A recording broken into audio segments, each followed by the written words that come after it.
વધુ સમાચારમાં વાત કરીએ તો મહત્વના સમાચાર પાટણથી પ્રાપ્ત થઈ રહ્યા છે તો જિલ્લા સેવા સદન પાટણ ખાતે મુખ્ય ચૂંટણી અધિકારી પી ભારતીના અધ્યક્ષસ્થાને લોકસભા ચૂંટણી 2024ને ધ્યાનમાં રાખીને ઝોનલ બેઠકનું આયોજન કરવામાં આવ્યું હતું।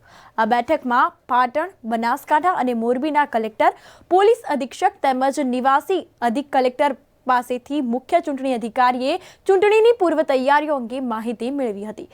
પાટણ, બનાસકાંઠા અને મોરબીના કલેક્ટર દ્વારા પીપીટી પ્રેઝન્ટેશન મારફતે જિલ્લા પ્રોફાઇલથી લઈને જિલ્લા સીટ તેમજ મતદારોની સંખ્યા, તેમના માટે કરવામાં આવેલ વ્યવસ્થા વગેરે જેવી બાબતોની પી ભારતીને અવગત કર્યા હતા।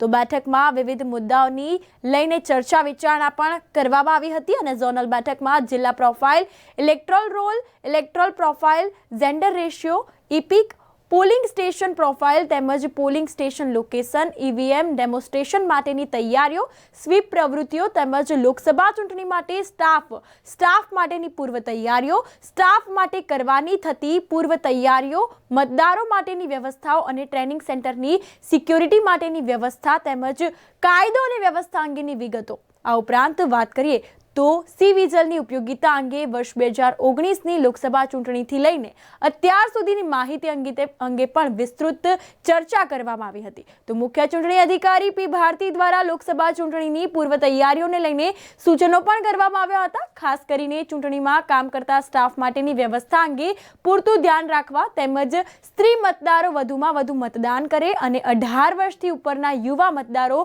મતદાન કરવા માટે આગળ આવે। આ ઉપરાંત વૃદ્ધો તેમજ દિવ્યાંગો મતદાન કરવામાં પાછળ ન રહી જાય તેમજ તેઓ માટે જરૂરી એવી તમામ વ્યવસ્થા કરવા માટે સૂચન પણ કરવામાં આવ્યું હતું। સી વિજિલ માટે વધુમાં વધુ પ્રચાર પ્રસાર કરવો, સોશિયલ મીડિયા પર આઇકન્સ દ્વારા પ્રચાર પ્રસાર કરાવવો વગેરે જેવી તમામ નાની એવી બાબતો પર મુખ્ય ચૂંટણી અધિકારી દ્વારા ભાર મૂકવામાં આવ્યો હતો।